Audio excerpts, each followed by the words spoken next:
eh, men- apa, mendidik asik tanpa sanksi. Bapak Ibu, eh, disiplin itu eh, sampai sekarang masih menjadi apa ya, hal yang selalu kita temui di kelas, di sekolah, ngeten nggih. Seringkali saya pribadi juga bingung gitu. Disiplin itu bagaimana menerapkan disiplin sehingga anak-anak itu bisa apa tumbuh karakter disiplinnya. Terkadang kita berada di satu momen yang sudah tidak tahu lagi harus seperti apa gitu ya. Eh, pada akhirnya kita berpikir adalah sanksi sebagai salah satu jalan keluar dari membangun karakter disiplin. Nah, padahal tidak jarang dari sanksi itu malah justru menimbulkan apa ya, perasaan tidak nyaman bagi peserta didik kita. Nah, di webinar kali ini kami sengaja mencari tema bagaimana apa namanya, mendidik gitu ya atau menumbuhkan disiplin tanpa harus menggunakan sanksi. Jadi di tema satu ini nanti Bu Asita akan menjelaskan tentang perkembangan pemikiran peserta didik ngoten nggih Bu Walida. Kemudian di tema kedua nanti itu sudah ada apa, pegiat hipnoterapis kita yang akan memberikan apa ya namanya kiat-kiat bagaimana kita mendidik gitu ya dengan kata-kata tanpa harus eh, dengan kata-kata apa ya keras gitu ya atau membentak gitu. Jadi ada kata-kata kunci yang halus sebetulnya tanpa sadar tertanam di dalam otak bawah sadar peserta didik kita. Nah, itu di tema kedua Bapak Ibu. Jadi yang ketiga kami juga sudah bekerja sama dengan Komnas Anak di mana Komnas Anak juga bersedia nanti akan menjelaskan bagaimana sih menerapkan disiplin itu tanpa harus bersinggungan dengan hukum. Nah, ini kan di beberapa daerah niku kan banyak kasus-kasus di mana Bapak Ibu guru itu niatnya mendisiplinkan siswa tapi ternyata terseret kasus hukum perlindungan anak dan sebagainya. Nah, eh, kami sengaja menjadikan tema ini apa namanya seri ini menjadi 3 tema, gitu ya, supaya nanti kita bisa wawasan kita bisa semakin luas bahwa yang namanya disiplin itu ternyata juga tidak harus menggunakan sanksi, apalagi sekarang kita sudah masuk dalam kurikulum merdeka, gitu, Bapak Ibu, yang kita tahu bahwa di dalam kurikulum merdeka itu tidak ada kata sanksi, tapi lebih kepada konsekuensi. Nah, gitu. Mungkin Bapak Ibu sudah tahu apa itu bedanya sanksi dan konsekuensi. Nah, karena itu IGI Ponorogo mencoba untuk menghadirkan tema ini kepada kita semua supaya kita semua bisa semakin paham bahwa yang namanya menciptakan atau menumbuhkan karakter disiplin pada anak itu tidak harus dengan sanksi. Nah, karena ini waktunya singkat, Bapak Ibu sudah malam, jadi saya rasa itu saja, Bu Aning, sambutan dari saya. Selamat apa ya namanya mengikuti webinar ini. Semoga webinar ini berjalan dengan lancar dan bisa menjadi apa ya pegangan kita di dalam menumbuhkan karakter disiplin pada anak didik kita tanpa harus menggunakan sanksi. Begitu Baning, terima kasih Bapak Ibu. Assalamualaikum warahmatullahi wabarakatuh. Waalaikumsalam warahmatullahi wabarakatuh. Terima kasih Pak Novan selaku Ketua IGI Ponorogo. Wah, tadi sudah dapat bocoran Bapak Ibu bahwa sudah dapat bocoran bahwa ada seri 2, seri 3 yang paling tidak ada kesinambungan dengan seri yang pertama gitu, Pak. Nah, ini ya luar biasa. Nah, kita oke. Bapak Ibu, nyuwun pangapunten ini gini, kolom chat kok belum ada yang perkenalan ya? Hanya baru 1, 2 gitu. Monggo Bapak Ibu biar menjalin keakraban di antara peserta Bapak Ibu. Jadi siapa tahu ada yang berasal dari luar kota atau mungkin luar sekolah dan sebagainya gitu. Monggo Bapak Ibu, tidak usah malu-malu Bapak Ibu. Kita jalin keakraban karena kita semua juga saling belajar bersama. Nah, Bapak Ibu, sebelum beliau menyampaikan materi, nanti akan kami bacakan terkait dengan CV beliau. Kita enaknya kesepakatan ruang dulu gitu atau kesepakatan room dulu gitu nggih. Jadi nanti mohon koreksinya pada narasumber kita. Mungkin nanti kalau ada sesuatu yang kurang pas bisa disampaikan langsung. Yang pertama nanti adalah Bapak Ibu guru, Bapak Ibu yang ada di room mohon semuanya mematikan suara gitu nggih, ada meng-unmute gitu. Terus yang kedua nanti ketika mengajukan pertanyaan nanti enaknya gimana Bu Walida, apakah setelah materi selesai baru dipersilahkan untuk mengajukan pertanyaan atau mungkin di tengah-tengah panjangan menjelaskan dipersilahkan atau bagaimana Ibu biar enak?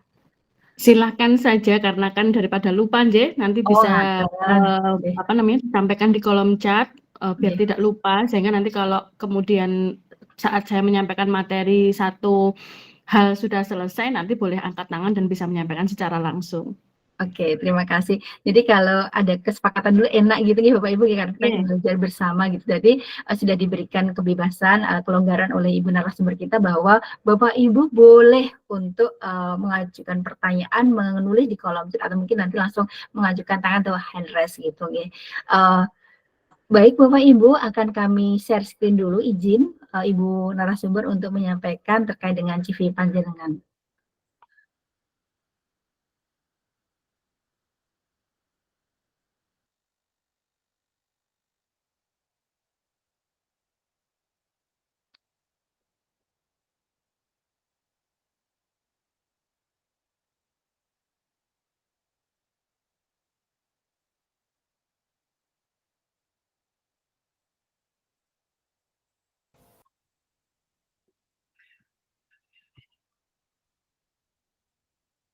Bapak Ibu, narasumber kita bernama Walida Asyitasari, SPSI, MPSI, psikolog.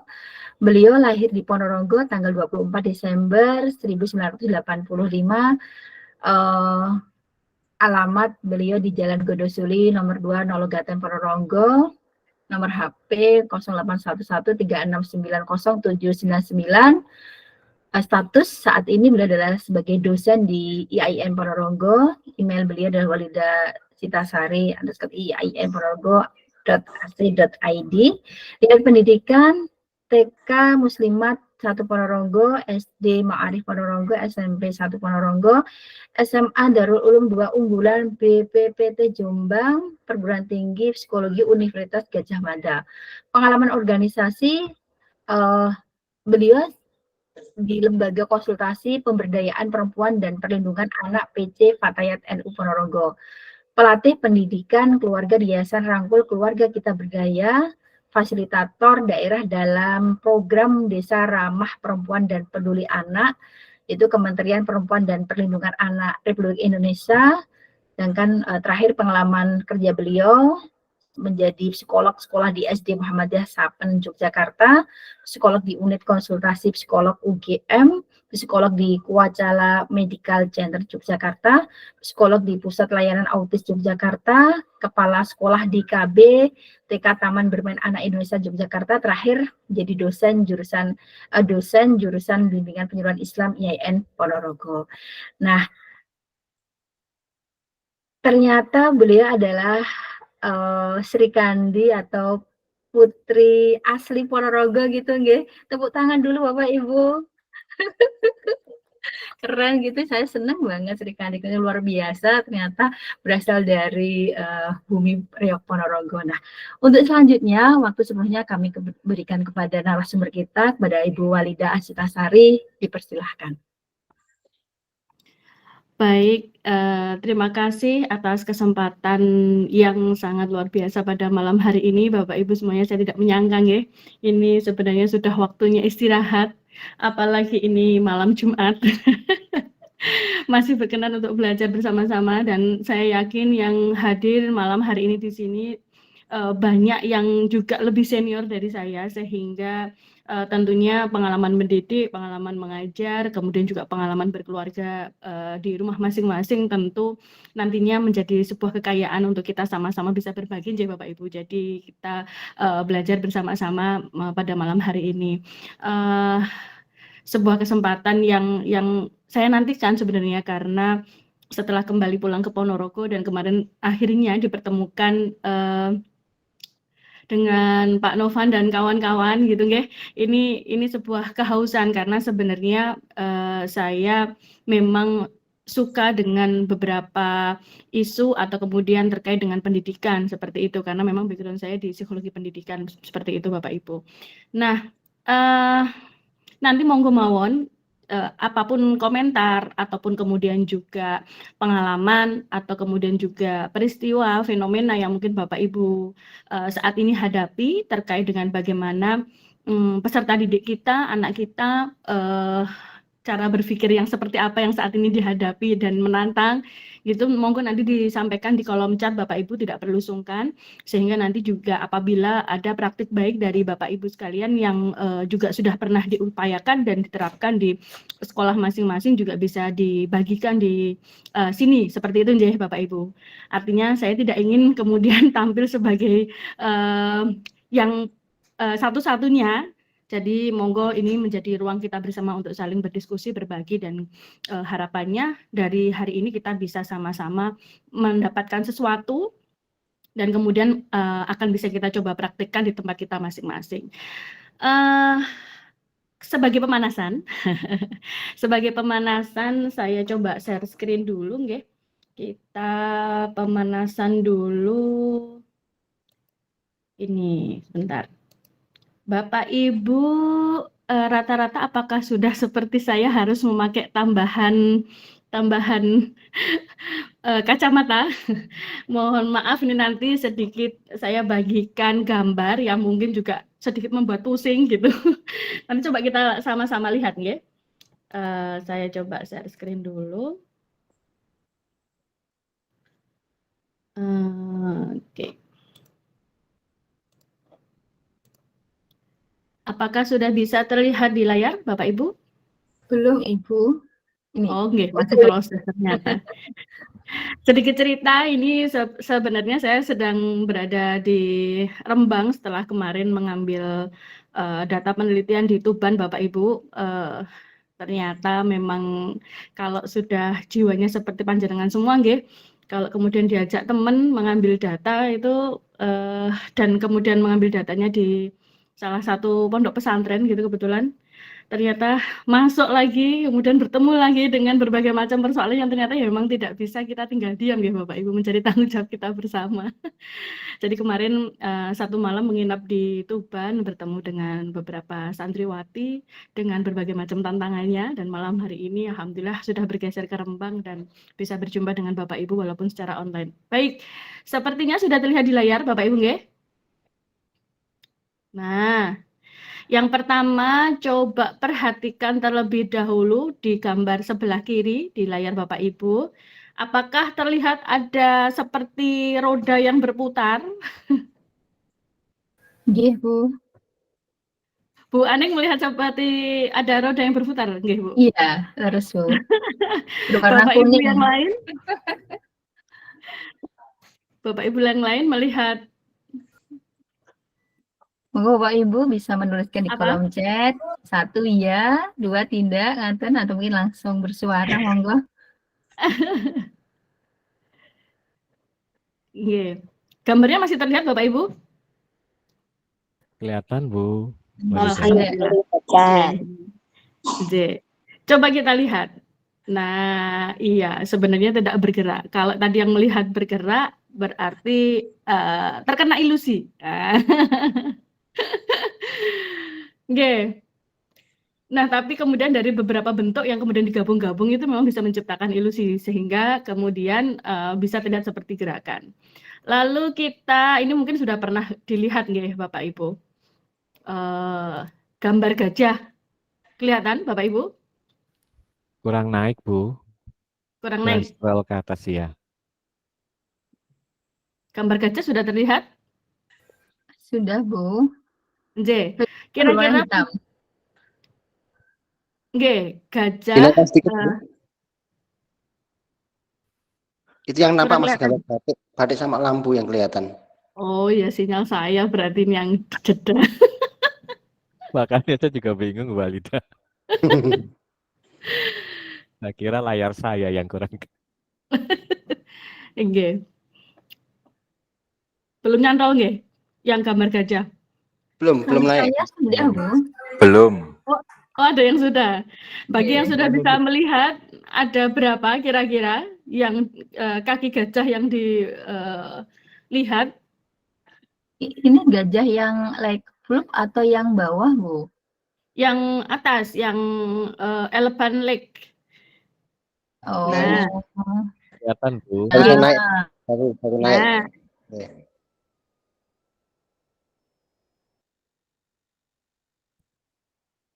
berapa ya kaki gajahnya ya? Ada yang sudah melihat? 6. 6. Coba kita lihat ya. Sepertinya 4 5. ternyata. Ternyata memang sebenarnya 4. Ada garis-garis yang di depan ini yang terlihat seperti apa namanya, kepanjangan dari belalai gitu ya. Ternyata itu tidak dihitung. Satu lagi.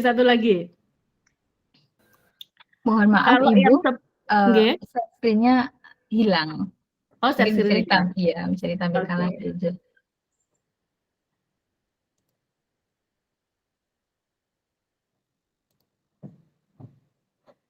Oke.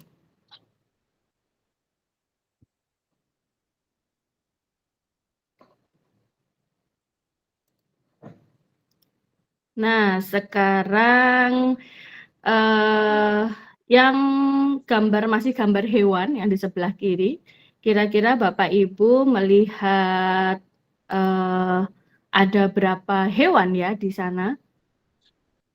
Atau ada hewan apa saja yang dilihat di gambar sebelah kiri ini? Kepala burung sama kelinci. Wis mantap ini Bapak siapa nih tadi nggih? Ini sudah sering dilihat kemungkinan. Yes. Bebek, kadang kemudian kita melihatnya sebagai kayak semacam burung gitu nggih, dan juga ada yang bisa melihat sebagai kelinci. Nggih, matur nuwun. Kita cukupkan dulu untuk pemanasannya. Baik,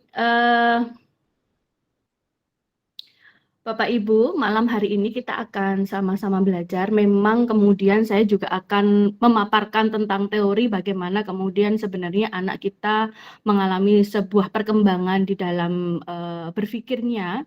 Ini penting bagi kita karena kalau kita tidak memiliki sebuah fondasi memahami bahwasanya bagaimana sewajarnya anak-anak kita kemudian pemikirannya berkembang, ini akhirnya yang menjadi frustasi biasanya adalah kita, gurunya, ataupun juga orang tuanya.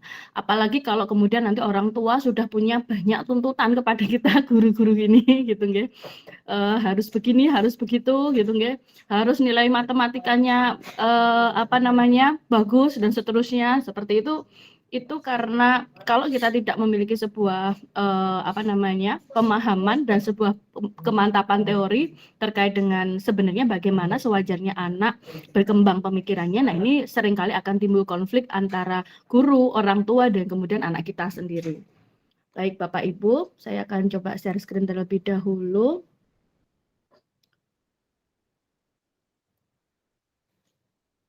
Oke. Jadi salah satu organ, mohon maaf, apakah sudah terlihat nggih? Ibu. Belum nggih. Baik. Nah, salah satu organ yang paling paling saat ini perlu kita perhatikan bersama-sama sebenarnya adalah salah satunya yang menyangga dari perkembangan berpikir anak kita itu adalah organ otak ini. Nah, yang kemudian menjadi persoalan saat ini itu ya lagi-lagi adalah tantangan kita bagaimana kemudian mengajarkan kepada anak kita untuk menggunakan gawai secara bijak seperti itu. Nah, kalau kita perhatikan Bapak Ibu di sini yang kemudian juga sebagai guru mata pelajaran biologi, saya rasa tidak begitu asing dengan bagaimana pentingnya organ otak atau struktur otak ini menopang menopang seluruh perkembangan anak kita seperti itu. Nah, Atau mungkin saya bisa dibantu dari Pak Novan atau Bu Anin yang sebagai host karena jaringan di Nggih. saya agak niki untuk share screen nggih, Nggih. agar Nggih, tidak siap. terputus-putus. Nggih, mungkin bisa dikirimkan Bu materinya. Nggih. Saya coba Bu, saya coba, Oke. saya ada materinya aja. Nah, Oke, siap. sambil dibagikan PPT-nya, saya akan kemudian mencoba melihat, mengajak Bapak Ibu untuk melihat salah satu yang penting, bagian otak yang penting di diri kita itu adalah bagian frontal lobe atau otak bagian depan. Ini yang saya garis bawahi di sana, nanti yang selebihnya Bapak Ibu bisa lihat dari materi yang saya sampaikan ataupun juga dari referensi yang lain. Ini yang kemudian saat ini seringkali diabaikan, bahwasanya bagian otak depan ini dia memiliki fungsi untuk memproses informasi dan memproses berpikir yang kompleks, kemudian juga di sana mengontrol terkait dengan gerakan, lalu kemudian juga bahasa, lalu juga working memory, dan kemudian juga kontrol diri. Nah, bayangkan ini adalah otak depan atau otak bagian depan. Nah, sehingga yang saat ini menjadi tantangan dan kenapa kemudian seringkali terjadi yang namanya perilaku anak-anak kita itu ya kemudian emosi nggih karena lekat dengan gawai, tidak ada kesepakatan dan seterusnya dalam penggunaan gawai di rumah ini yang kemudian paling berpengaruh karena penggunaan gawai saat ini sudah sangat ini nggih sudah dari muda sekali, bahkan banyak juga praktiknya kita secara tidak sadar tergantung dengan gawai itu sendiri untuk kemudian membuat anak kita tenang dan seterusnya. Nah, padahal otak ini memiliki sebuah peranan yang penting dan kemudian dari gawai ini tidak dapat dihindarkan memancarkan gelombang elektromagnetik ataupun juga kemudian radiasi yang kemudian bisa mempengaruhi proses bertumbuhnya sel otak anak kita gitu, terutama di anak usia dini. Kita semua pahami nggih, di golden age ini semua struktur otak sedang sebenarnya kemudian berkembang. Artinya antara satu sel dengan sel yang lain sedang berjejaring untuk kemudian akhirnya struktur otak anak kita kemudian bisa berkembang dengan baik. Nah, ini yang kemudian menjadi tantangan saat ini gitu. Bagaimana kemudian radiasi dan kemudian screen time yang tidak kemudian dikelola dengan baik akan sangat mempengaruhi perkembangan berpikir anak kita. Salah satunya juga nantinya akan mempengaruhi dari kontrol diri dan emosi anak kita. Nah, ini bisa dibayangkan terutama yang otak bagian depan ini memiliki sebuah peranan yang penting. Artinya kalau anak kita terpapar sejak dini, dikhawatirkan itu tadi nggih, saraf-saraf sel otak yang kemudian harusnya bisa berkembang dengan baik dirusak atau kemudian terpapar oleh radiasi dan gelombang elektromagnetik dari gawai, membuat frontal lobe ini menjadi tidak matang, yang kemudian akhirnya ya mungkin yang saat ini terjadi nggih, berbagai macam keputusan diambil dengan tidak matang. Salah satunya adalah berbagai macam perilaku bullying yang saat ini terjadi. Karena apa? Referensi, kita berbicara substansi dari tayangan yang kemudian ditonton, rata-rata anak-anak sekarang pasti pernah memainkan permainan-permainan atau game-game yang kemudian di dalamnya referensinya atau gambar-gambarnya adalah ya kekerasan. Otomatis bisa dibayangkan memori apa yang kemudian bisa masuk kepada otak anak-anak kita, dan kemudian pada saat mendesak gitu nggih, pada saat kemudian mendesak dibutuhkan mengambil keputusan, dan ini yang salah satu yang bertugas adalah otak depan gitu nggih, tidak ada referensi lain selain kemudian juga melakukan kekerasan itu. Padahal di rumah ya tidak dicontohkan, orang tuanya juga istilahnya bukan pelaku kekerasan misalnya. Nah, ini kenapa kemudian menjadi salah satu yang perlu kita sama-sama pegang bersama. Semoga juga kita bisa menguatkan kepada orang tua peserta didik kita untuk sama-sama berusaha mengatur setidaknya. Karena saat ini pun memang tidak bisa dilepaskan sama sekali terkait dengan penggunaan gawai. Nah, terutama untuk anak-anak kita yang di usia dini. Selanjutnya, Bapak, kita langsung ke...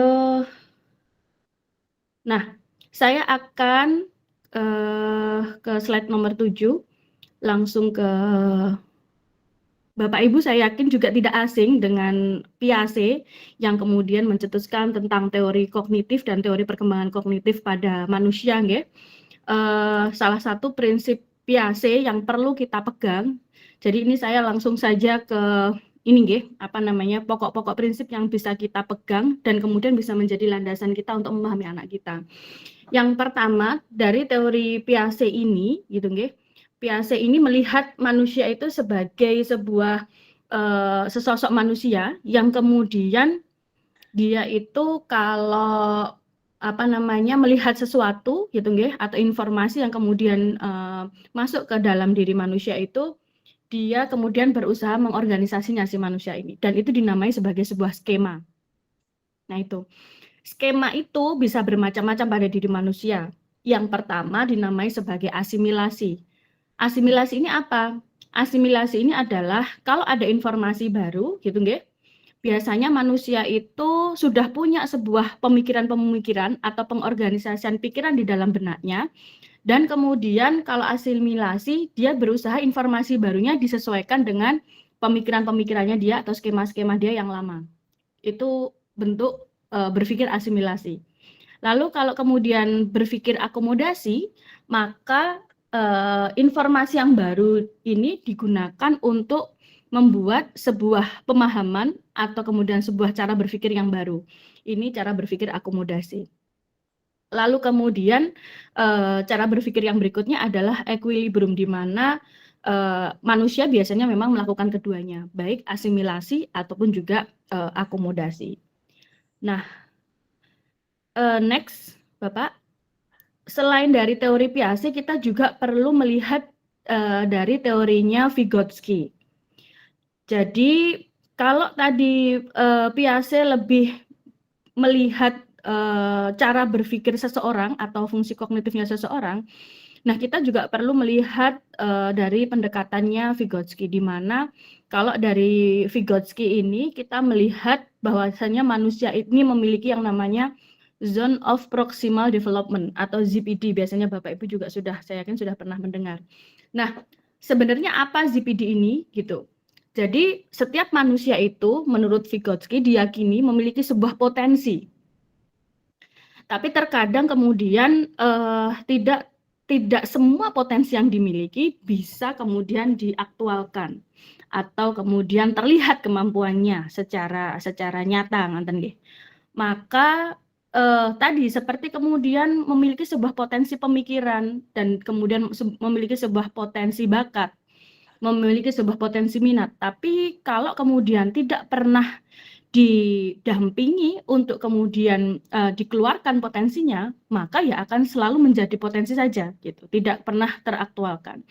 Maka kalau di Vygotsky, bagaimana kemudian kita menstimulasi atau kemudian memunculkan potensi-potensi tersebut, salah satunya adalah dengan metode scaffolding. Kalau panjenengan selama ini mungkin familiar scaffolding itu nggih seperti napa niku? Tangga-tangga kalau kita mau bangun rumah nggih, itu kan biasanya pakai andang, masih pakai andang nggih kalau di sekitar kita. Andang nggih paham nggih Bapak Ibu semuanya? Nggih, Bu. Nggih, masih familiar nggih dengan andang, terus misalkan bambu-bambu disusun, kemudian nanti kita menyusun sebuah bangunan dan seterusnya. Nah, ternyata di dalam dunia pendidikan ataupun dunia psikologi ini juga bisa menjadi sebuah salah satu metode bagaimana kita menstrukturisasi cara berpikir atau kemudian juga memunculkan sebuah potensi dari anak-anak kita. Jadi prinsipnya adalah yang lebih ahli atau yang lebih dewasa membantu proses belajar anak sehingga anak kemudian mampu mencapai level kapabilitasnya seperti itu. Jadi biar tidak kemudian hanya berada di dalam dirinya si anak. Nah ini setidaknya saya mengenalkan atau kemudian mengingatkan kembali dua teori yang perlu kita pegang bersama-sama.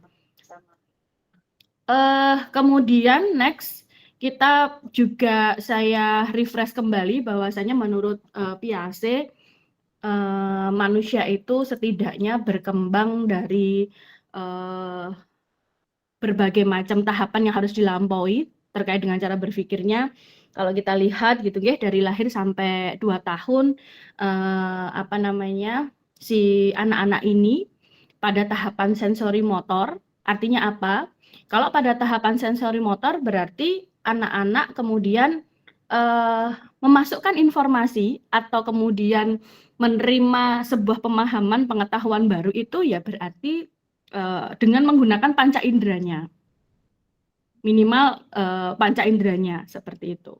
Nah, ini yang kemudian menjadi tantangan saat ini karena kemudian stimulasi yang diberikan saat ini biasanya instan, yaitu ya biasanya hanya dengan satu stimulasi, yaitu gawai. Dengan dalih misalkan di dalamnya ada tayangan-tayangan edukatif gitu misalnya, nggih. Nah, sebenarnya yang dibutuhkan anak bukan hanya tayangan edukatif yang hanya kemudian menstimulasi si otaknya seperti itu. Tapi anak-anak butuh beragam stimulasi yang kemudian bisa menstimulasi panca inderanya. Sehingga apa? Tadi kita kembalikan. Dari sensori motor inilah yang sebenarnya membuat otak ini kemudian menjadi matang. Karena apa? Antara satu saraf dengan saraf yang lain menjadi terkoneksi satu sama lain. Nah, ini yang sungguh disayangkan saat ini memang tantangannya adalah ya hanya kemudian dengan satu stimulasi saja, yaitu misalkan stimulasi visual nggih. Kalau gawai kan ya hanya stimulasi visual saja gitu. Jadi kurang beragam. Padahal kita mengingat di tahapan 0 sampai 2 tahun itu penting sekali untuk memberikan sebuah stimulasi agar berpikirnya anak ini menjadi matang seperti itu nggih. Yaitu melalui panca inderanya stimulasinya, ya baik kemudian penciuman, kemudian juga kulitnya nggih, perabaan, indera perabaannya. Jadi kemudian ya kita memvariasikan berbagai macam stimulasi, tekstur, nggih, terus kemudian dari visual dan seterusnya. Nah, ini penting. Lalu kemudian tahapan berikutnya adalah di usia 2 sampai 7 tahun, biasanya ini di usia balita atau PAUD nggih, sampai usia TK. Anak-anak berada pada fase praoperasional. Nah, ini agar kita mudah memahaminya, di dalam pendekatannya Piaget atau yang disampaikan oleh Piaget, operasional itu adalah kemampuan seseorang untuk dapat berpikir secara logis. Maka kalau anak-anak masih pada tahap praoperasional, itu maka kemudian pemikirannya belum logis. Next, Bapak. Nah, lanjut, next. Nah, ini kita belajar dulu di tahap kanak-kanak nih, di tahap anak usia dini. Nah, nanti Bapak Ibu walaupun sudah mengampu di jenjang SD, SMP, atau tadi juga banyak yang dari SMK. Saya lihat di sini juga banyak teman-teman guru yang sudah saya kenal bergabung juga di sini. Nanti monggo dicek karena bisa jadi ternyata kita mendampingi peserta didik yang fungsi pikirnya mungkin gitu nggih, masih mengalami tantangan karena ya berbagai macam hal gitu, dan ternyata fungsi pikirnya setara dengan anak usia 2 sampai 7 tahun karena ternyata mungkin pemikirannya masih tidak logis atau kemudian sulit sekali untuk bisa diajak berpikir secara logis. Nah, di tahap praoperasional ini berarti anak-anak belum mengikuti berpikir yang logis. Lalu di sini kalau saya selipkan gambar, ada seorang anak, di hadapannya ada gunung, kemudian di belakang gunung ini ada boneka. Nah, kalau di sini mungkin terlihat bonekanya seolah-olah bisa dilihat langsung gitu nggih. Tapi kalau kita bayangkan misalnya ada di hadapan anak ini, di depan penglihatannya ada penghalang gitu. Lalu kemudian kita minta untuk menebak apakah di balik gunung ini ada boneka. Nah, bagi anak-anak di usia 2 sampai 7 tahun ini sebenarnya masih kesulitan gitu. Kalau kita bisa dengan mudah membayangkan karena sudah pernah melihat bahwasanya di balik gunung ada si boneka ini gitu. Tapi anak-anak kita di usia 2 7 tahun ini biasanya pandangannya hanya satu arah dan itu yang terlihat di depan mata dia. Seperti itu. Maka seringkali kalau kita dolanan dengan anak-anak kita yang masih kecil, biasanya kemudian ya kita main sulap-sulapan itu nggih, gitu nggih. Kadang kita main sulap-sulapan itu juga menjadi sebuah kegiatan yang menstimulasi sebenarnya dan juga menunjukkan fenomena bahwasanya ya anak kita masih cara berpikirnya ya masih sesederhana itu gitu. Ketika barang yang ada di depannya menghilang ya dianggapnya adalah menghilang gitu nggih. Atau barang yang kemudian ada di hadapannya kemudian ditutupi sesuatu, ya dia seolah-olah kemudian memang tidak bisa melihat apa di balik penghalang itu. Nah, ini menunjukkan fenomena tahapan cara berpikir anak di anak usia dini. Nah, lalu pada saat yang sama perlu dipahami, cara berpikir yang seperti ini otomatis akan kemudian membuat perilaku anak ini menjadi egois.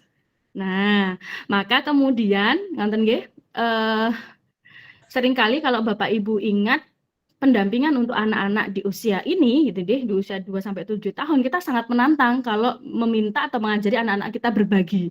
Nggih. Padahal memang tahapannya adalah ya memang egosentrisme karena cara berpikirnya itu ya memang masih satu arah gitu.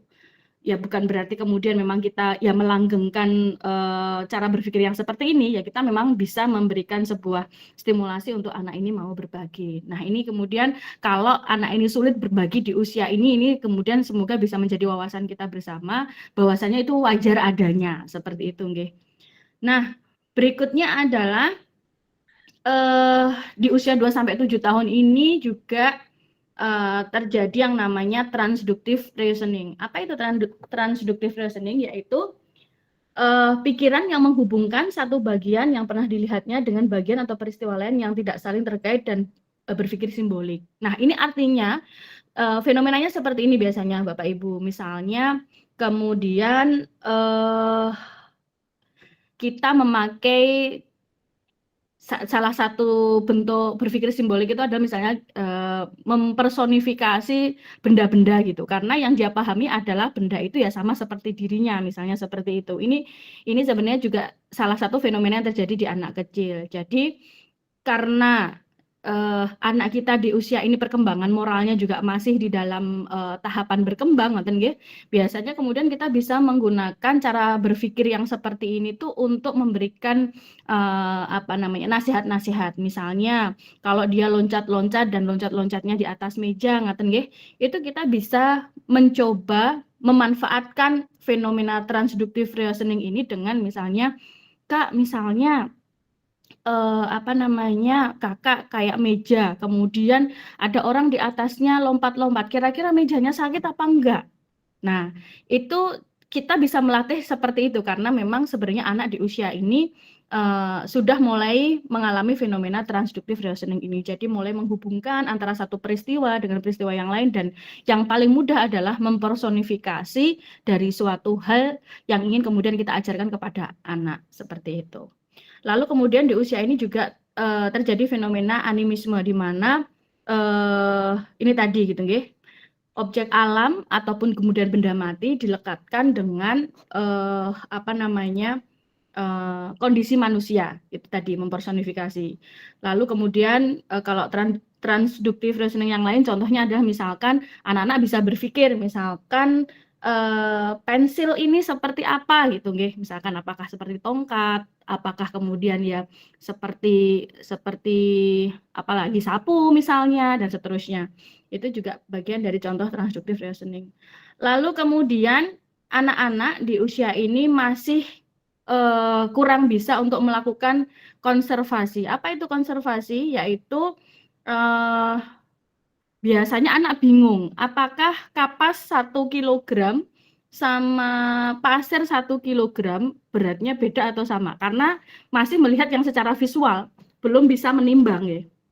Jadi dikiranya adalah yang buahnya, yang dia dapat buahnya itulah dia yang paling berat gitu. Berarti 1 kilo kapas bisa jadi bagi anak menurut dia adalah lebih banyak atau lebih berat. Padahal nggih sama nggih, secara volume itu sama. Nah ini anak-anak memang masih belum bisa menalar untuk menimbang suatu hal yang dilihat hanyalah biasanya secara visual. Lalu kemudian ini yang juga sering terjadi dan saya yakin panjenengan semua pernah menghadapi situasi ini gitu nggih. Anak-anak tiba-tiba akeh takon. Apa wae ditakonke dan sampai kita kewalahan jawab. Terus piye yo engko lek misalkan ora tak jawab selak kemudian kelewat momennya dan seterusnya gitu nggih.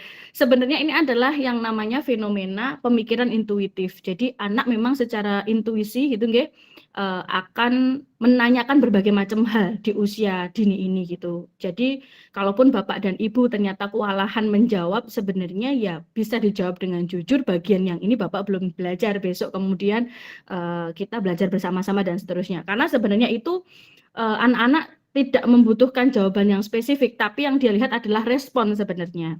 Seperti itu. Karena itu memang secara naluriah muncul berbagai macam hal, kemudian dia ingin bertanya, seperti itu. Lalu sampai di situ dulu, apakah ada komentar atau tanggapan Bapak Ibu? Bapak Ibu monggo, atau mungkin bisa dilanjut Ibu. Oke. Di slide selanjutnya, di slide 12. Nah, berikutnya, kalau di dalam pandangan Vygotsky gitu nggih, di anak usia dini ini mulai muncul yang namanya private speech. Jadi sebenarnya salah satu bentuk anak ini otaknya sedang bekerja, biasanya anak ini kalau di masa usia dini itu mulai banyak berkata-kata sendiri, ngomong sendiri gitu nggih. Dengan terbuka gitu. Nah, ini kadang kita juga khawatir, iki janjane bocah ngomong dhewe kok dikirane piye-piye gitu. Nah, ini kadang kita salah paham. Sebenarnya ini hal yang wajar Bapak Ibu, muncul di anak usia dini nggih, muncul di anak usia dini. Karena nanti anak akan bergerak untuk private speech. Jadi kalau menurut Vygotsky, nanti kalau seiring bertumbuhnya waktu, anak-anak itu sudah mulai bisa ngerem untuk tidak semuanya diomongkan melalui mulut. Itu biasanya mulai masuk di usia SD. Maka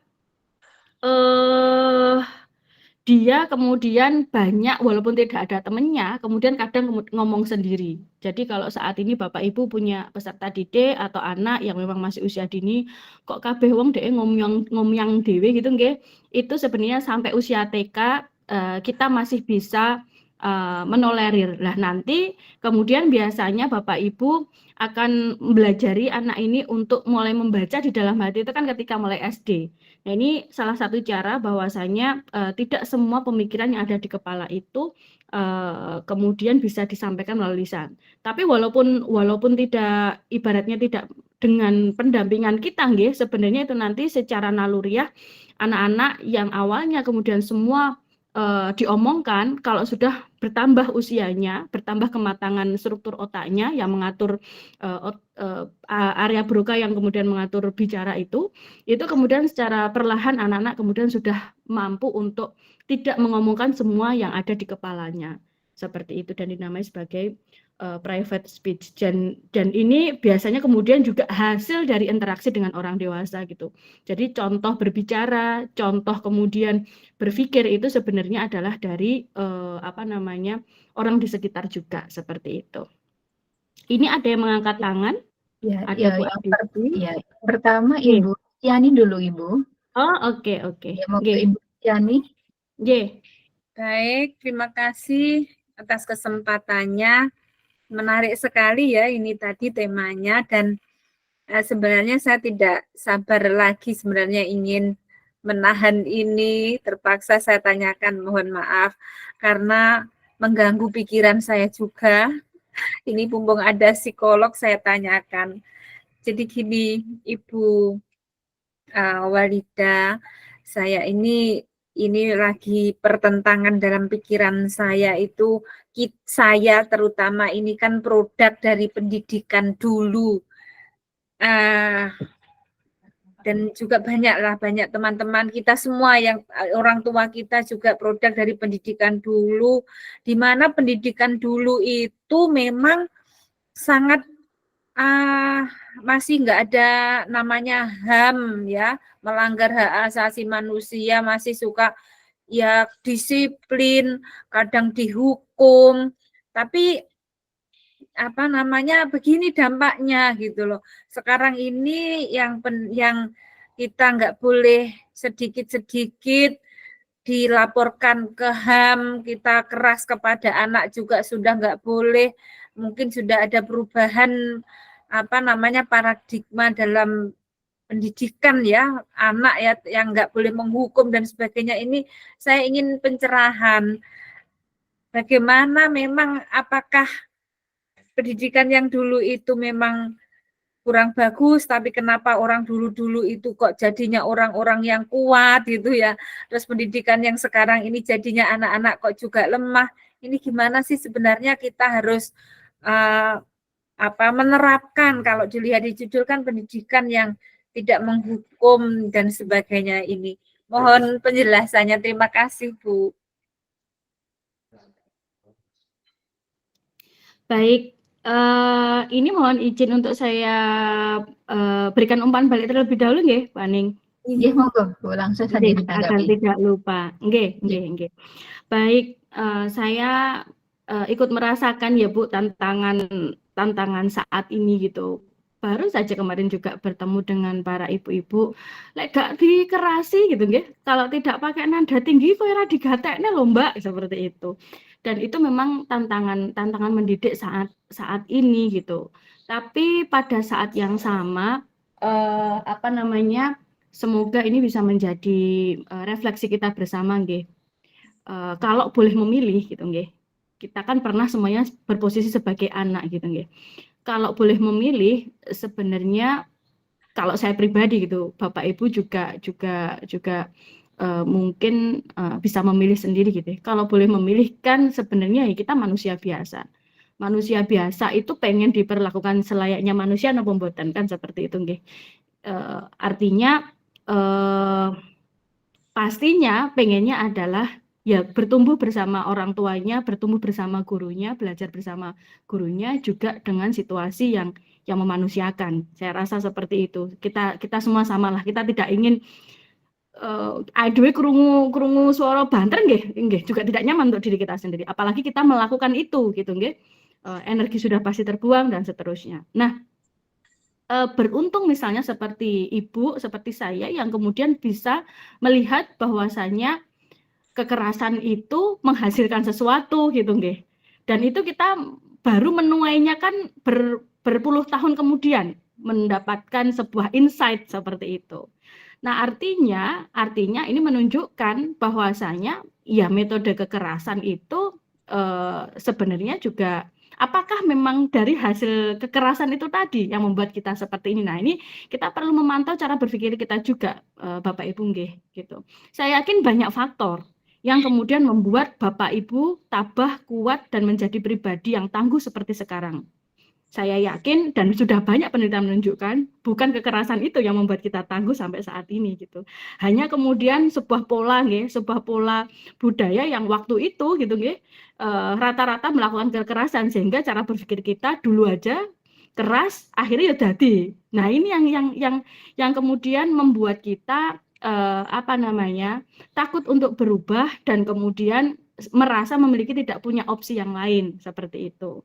Nah, kaitannya dengan materi kita malam hari ini dan sebenarnya insya Allah kemarin sudah rasan-rasan dengan Pak Novan untuk melanjutkan pertemuan kita belajar tentang parenting. Salah satunya adalah nanti dengan bagaimana membangun komunikasi yang reflektif seperti ini di dalam keluarga. Kalau selama ini pola pendidikan kita itu pokoknya manut, pokoknya kudu rampung, pokoknya kudu beres seperti itu. Dan sekali gak manut, ya kemudian kekerasan yang muncul kan seperti itu.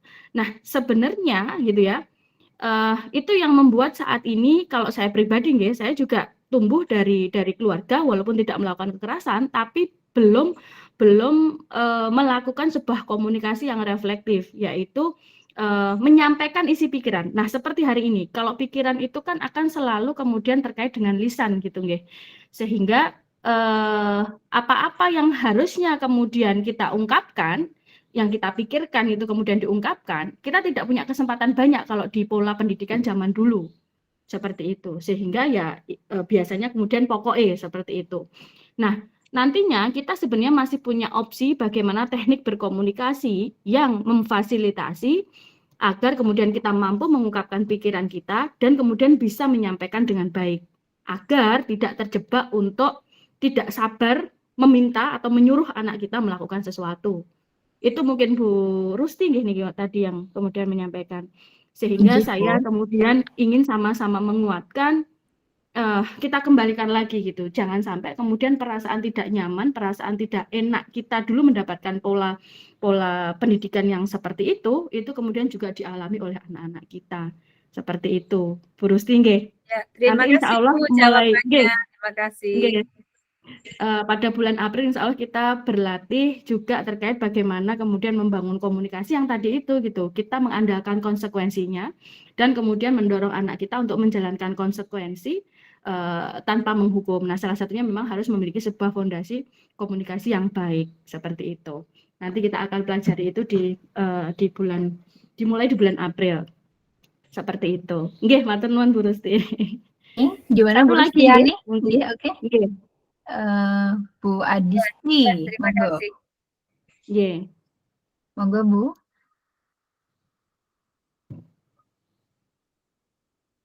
Ibu Adisti. Ya, Monggo. Assalamualaikum warahmatullahi wabarakatuh.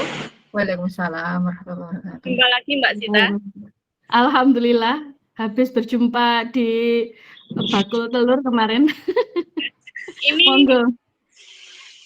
saya mau tanya tentang sosialisasi anak yang baru puber. Nah, anak saya yang nomor 2 ini, ketika situasi dia itu biasanya kalau sore ke masjid untuk biasanya maghrib sama apa itu sampai isya. Tapi ternyata di masjid itu kan dari berbagai sekolah dan berbagai usia. Ternyata ada pertemanan yang menurut saya itu kurang bagus, cingtingan, terus saingan-saingan yang nggak sehat begitu. Terus akhirnya saya larang ke masjid. Nah, ini yang membingungkan saya, itu kan harusnya ke masjid itu bagus, tapi karena di masjid dia begitu, situasinya di masjid begitu, terus saya larang, saya itu bingung aslinya. Ini gimana ya, jalan tengahnya itu seperti apa gitu. Ini menarik sekali gitu nggih. Anak ini sudah mulai masuk fase remaja. Nah, nanti kita lihat kalau fase remaja itu sudah masuk masa praoperasional. Mohon izin Pak Novan untuk geser ke slide nomor ini sekaligus nih. Bisa kita lompat untuk berbicara tentang cara berpikir anak remaja. Tidak apa-apa. Ini malah saya nyaman seperti ini sehingga kita bisa studi kasus nggih istilahnya. Biar lebih nyantol dan memahaminya itu lebih nyantol gitu. Di slide nomor 28, Pak. Yeah. Harusnya itu sebuah situasi sosial dan masjid itu adalah tempat yang baik gitu nggih. Tapi pada saat yang sama kok ternyata di situ ada berbagai macam temen gitu ya yang dalam tanda kutip kita menilainya sebagai temen yang toksik gitu nggih, dan pengennya jangan sampai ketularan kan gitu. Ya, Nah, Niki.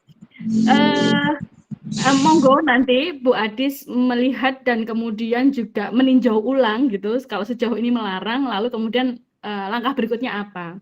Nah, anak-anak kita secara kognisi sosial ini ada di bagian yang tengah ini nggih. Kalau tadi saya sampaikan anak menghadapi situasi egosentrisme itu di usia 2-7 tahun itu muncul egosentrisme. Lah nanti di usia di usia remaja muncul lagi tuh egosentrisme. Maka kemudian kadang kita wangel banget ngandani anak di usia ini seperti itu. Kenapa? Karena gitu nggih.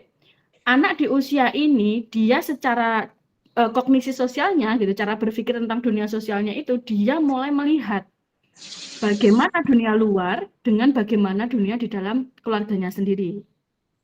Nah, sebenarnya kita perlu mengedepankan rasa percaya. Kalau kemudian saya juga sebagai relawan di keluarga kita, nggih, itu tuh pakai prinsip cinta yang ingat impian tinggi. Terus kita juga perlu mencoba untuk percaya anak kita itu bagaimana menilai dunia sosialnya, sehingga kita bisa ngecek apakah nilai yang kemudian kita tanamkan di rumah itu mancap di diri dia, sehingga kemudian biasanya kalau nilai itu mancap, dia kemudian ya artinya bisa memilih dunia sosial mana yang dia cocok.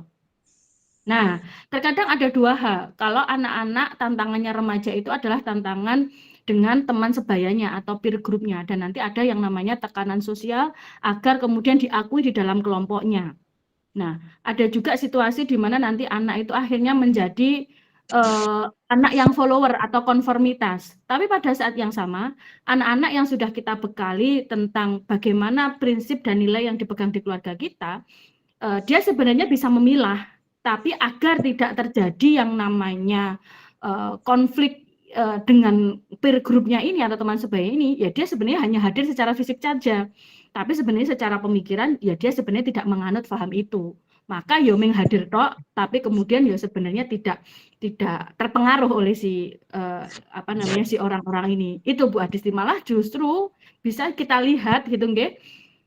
Ini menunjukkan bahwasanya kita tuh tidak bisa loh sampai SD tok lah, kayaknya tuh hanya bisa sampai di usia SD. Kita itu ibaratnya masih bisa mensterilkan anak kita gitu nggih. Tapi pada saat yang sama kita harus sadar kita nanti tuh akan melepas, dan itu tuh ya sebenarnya ya mulai SD ini sampai ke kemudian di masa remajanya ini tadi gitu. Sehingga ini tadi kalau saya paparkan, maka ini sebenarnya waktu yang paling baik adalah ya dari 0 bulan sampai sekitar usia kelas 3 SD lah, kita itu masih banyak bisa istilahnya nyekoi anak kita gitu. Karena setelah masa pra remaja ini di usia kelas 4 SD itu kita sudah tidak bisa menghandle lagi atau mensterilkan gitu. Tapi kemudian justru kita tumbuhkan komunikasi yang diskusi gitu.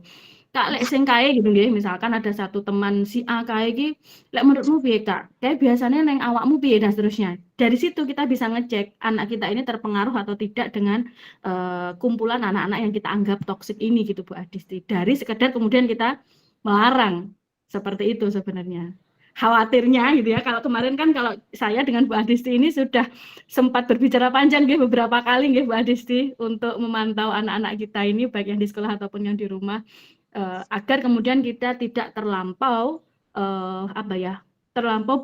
turut campur terlalu dalam, sehingga kemudian ini anak-anak kita tidak terbiasa untuk mengambil keputusannya sendiri. Ini yang di jendela sebelah kanan sendiri itu kan terkait dengan pengambilan keputusan, karena anak-anak kita di usia remaja itu harus lebih banyak diberikan pengalaman untuk mengambil keputusan, agar kemudian dia ketika dewasa ya sudah tahu apa yang harus dilakukan untuk dirinya sendiri.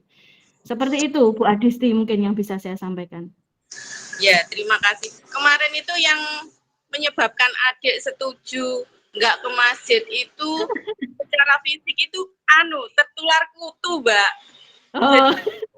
Selain ini pertemanannya menurut saya nggak sehat, itu ketularan kutu, terus nulari saya, nulari kakak, jadi dia dimarahi kakaknya, terus itu ya udah aku di rumah aja gitu. Cumanya ya itu cuma ibu-ibu, mbah-mbah yang terbiasa ke masjid, saya yang diprotes. Kenapa kok Mbak Gigi sekarang nggak pernah gitu-gitu?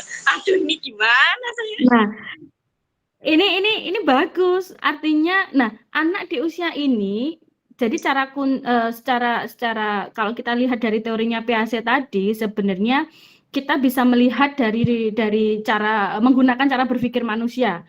Kalau nggak asosiasi gitu nggih, kita bisa melihat kutu. Nah, ini dari hal yang bersifat kutu. Misalnya kutu menular. Lalu bagaimana mengatasinya? Kan hampir sama kalau kita kontekskan dengan maksud awal kita, agar kemudian kita tidak tertular oleh orang-orang yang kurang baik atau tidak sesuai dengan kita. Itu sangat bisa bisa menjadi sebuah media untuk kita ngobrol, sehingga menguatkan kiranya kapan kita mulai lagi ke masjid, atau kemudian kapan memang kita mengambil jarak dulu agar tidak tertular kutu ini tadi, kan misalkan seperti itu. Bisa diawali dari sebuah obrolan seperti ini Bu Adis sebenarnya.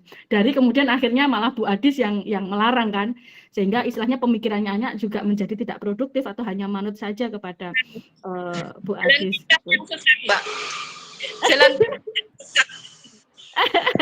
Nggih. Memang tantangan nggih kalau sudah anak mulai remaja ini, memang ya strategi komunikasi kita harus kita bedakan gitu. Nggih. Terima kasih Bu Adis. Terima kasih Mbak Sita. Waalaikumsalam. Ternyata semakin malam semakin menarik, Bu. Ini saya juga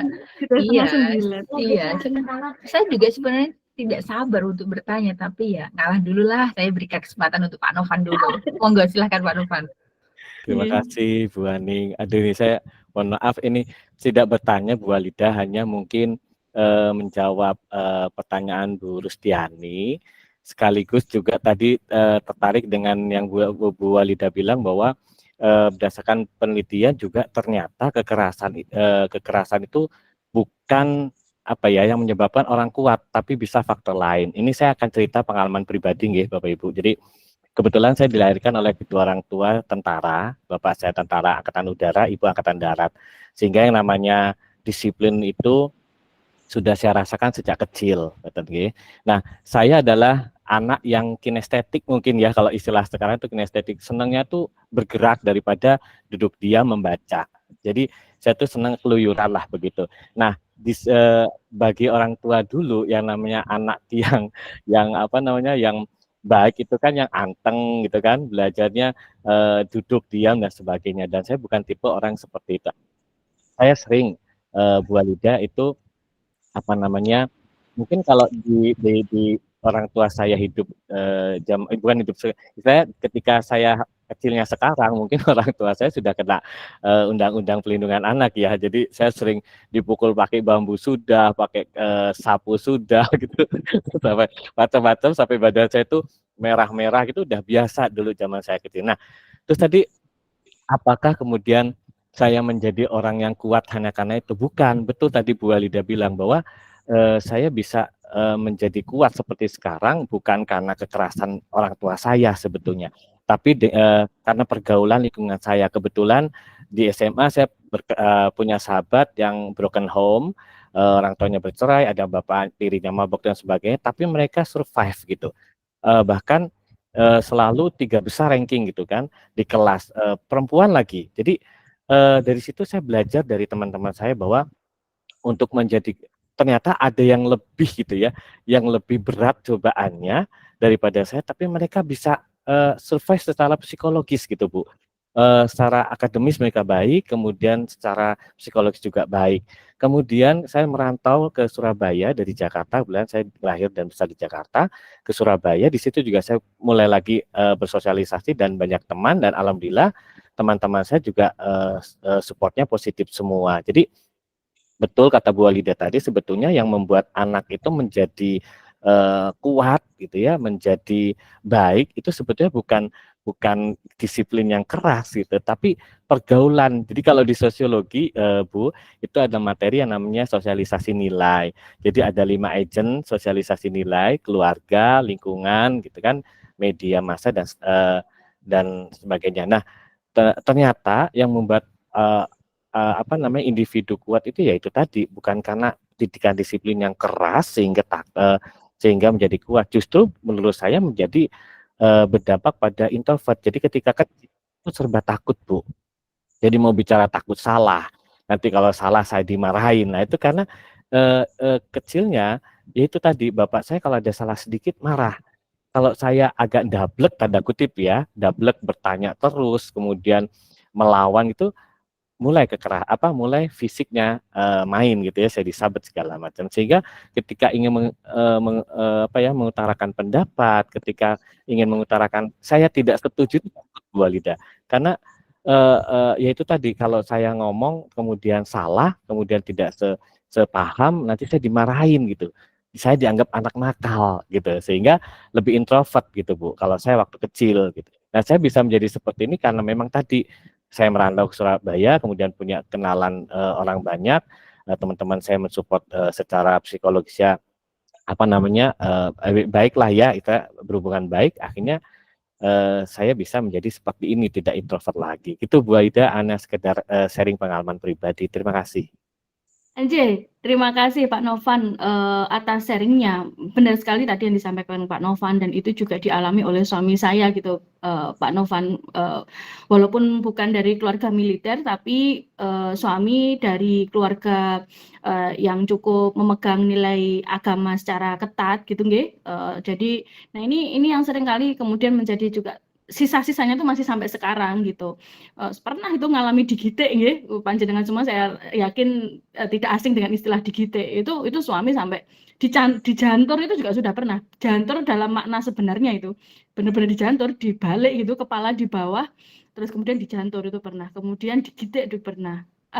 yang melekat adalah apa namanya, cara berpikir yang kemudian ini tidak terlampau berani untuk berpikir yang di luar out of box. Nah, ini yang kemudian karakter dari suami saya ini, itu berarti ya memang sisa-sisa dari kemudian apa, pendidikan yang sangat keras gitu ya, itu sebenarnya bukan disiplin ya, kalau ya saya bilangnya pendidikan yang keras gitu.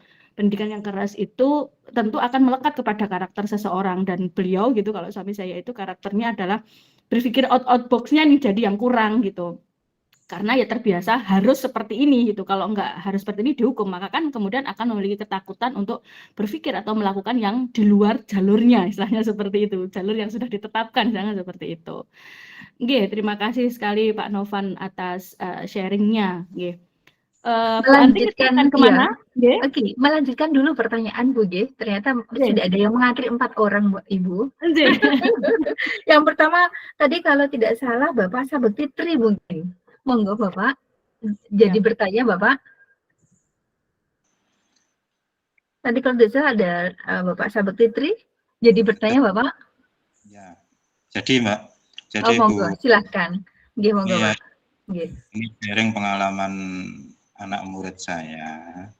Kalau diajak sholat jamaah itu loh. Misalkan sholat jamaah luhur ya. Itu nek di apalagi sholat Jumat, nek digiring ke masjid itu muter apa, mungkin pengalaman sekolah lain juga seperti itu.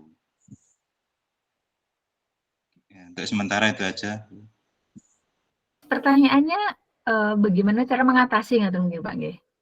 Iya. Ini sepertinya apakah pengen mendapat penguatan, apakah memang karakter anak kalau diajak sholat Jumat atau sholat jamaah memang seperti itu juga nggih Pak, gitu ya, di tempat lain gitu nggih Pak? Tempat lain seperti itu apa sama gitu loh. Nah makanya kita juga pengen tahu pripun Bapak Ibu, apakah juga ada pengalaman yang sama. Kalau saya ingat dulu Pak, ini asmanipun Pak sinten? Sabekti, oh nggih, mohon maaf tertutup. Sama, nah niki ada yang niki kalau saya ingat dulu kan tadi saya disampaikan saya dulu di SMP 1. Wah itu apalagi non sewu ya di SMP negeri gitu nggih. Itu selalu akan ada apa namanya? 1-2 guru gitu nggih, ibaratnya yang kayak giring itu mati-matian itu kalau kemudian sudah mulai sholat Jumat, atau dulu ada gerakan sholat duha gitu nggih, sholat duha bersama-sama di masjid sekolah. Nah ini apa namanya, karena nopo? Karena kan banyak hal nggih kalau dari pelajaran agama kan, mulai dari apalagi anak di usia ini tuh kan cara berpikirnya adalah niki hipotesis. Nah, panjenengan kalau dulu pernah pada saat sekolah S1 pada saat menyusun skripsi itu kan kita membuat dugaan-dugaan sementara. Dan kemudian dari dugaan sementara ini kemudian harus dilakukan penelitian gitu nggih. Maka kita bisa membuat kesimpulan kan seperti itu. Nah, sama. Anak-anak di usia remaja masuk masa operasional formal itu berarti anak-anak sudah mulai punya dugaan-dugaan atau asumsi-asumsi. Lek aku ora Buddha, kira-kira koncoku piye yo? Lek aku ora Buddha, kira-kira Pak Guru piye yo? Lek aku misalnya ngene, berarti kira-kira piye yo? Nah itu makanya kenapa kita itu kalau di SMP sama SMA Wahwisjan itu tantangannya sebenarnya adalah tadi itu gitu. Anak-anak ini sedang menjajal berbagai macam hal untuk melihat respon di dunia di sekitarnya itu seperti apa, Pak. Nah, itu fenomenanya kenapa kok kita sulit, karena tadi itu sedang berkembang cara berpikir hipotetik gitu namanya. Jadi apa namanya, kalau seperti ini maka kemudian seperti ini. Bener ngono enggak ya, dan seterusnya. Maka kemudian seringkali kita melihatnya, kalau anak remaja itu mencoba-coba itu seperti itu. Nah, ini yang kemudian mengkhawatirkan adalah ya berarti kan banyak hal ya yang biasanya kemudian kita nilai sebagai kenakalan remaja ya, mulai dari mencoba rokok dan seterusnya. Nah ini yang kemudian saat ini mengkhawatirkan ya, sampai kemudian perilaku-perilaku asusila yang lain itu, karena ya tahapan berpikir anak di usia ini adalah hipotetik, yaitu mencoba-coba. Ngaten Pak, ini tadi juga banyak penguatan ya, ternyata Bapak Ibu guru di sekolah yang lain juga mengalami tantangan yang sama sepertinya nggih. Nggih, nggih. Disuruh masuk sekolah Oke. masih nongkrong. Kadang saya saudutan dan seterusnya lah wis jan ini nggih. Seperti itu Dinamika, Pak Bu. Sabekti. Iya, oke. Nggih, Dilanjut dari Ibu Popi. monggo. Monggo, Bu Popi. Ibu Popi, jadi bertanya Ibu Popi?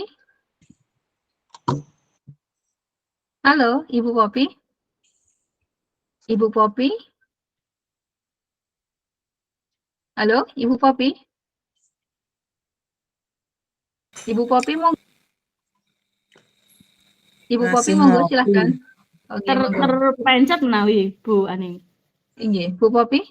Kalau tidak, Di kolom chat sepertinya nggih, sudah ada iya Pak ada. Munif Nggih. ya tadi. Nggih. Pak Munif, Kita bisa ya. merespon pertanyaan Pak Munif dulu. Nggih. Intinya adalah bagaimanakah mengatasi anak-anak yang terlambat tapi merasa tidak bersalah dan merasa tenang-tenang saja, Bu. Terus bagaimana cara mengatasi biar kita tidak marah dan tanpa menghukum gitu. Kalau yang saya non sewu gitu, bukan apa namanya, bukan berbagai aib, tapi ya kayaknya Ponorogo itu angel banget lek kon tepat waktu, ngapunten nggih. Dan itu terjadi, itu salah satu tantangan saya adaptasi di Ponorogo setelah lama di Jogja gitu. Nah, terus kalau apalagi ini peristiwanya adalah ujian ngaten nggih Pak Munif. Nah, itu yang saya rasakan gitu, yang saya bangun sejak kemudian saya mengajar di Ponorogo itu saya mulai dari perkuliahan, Pak.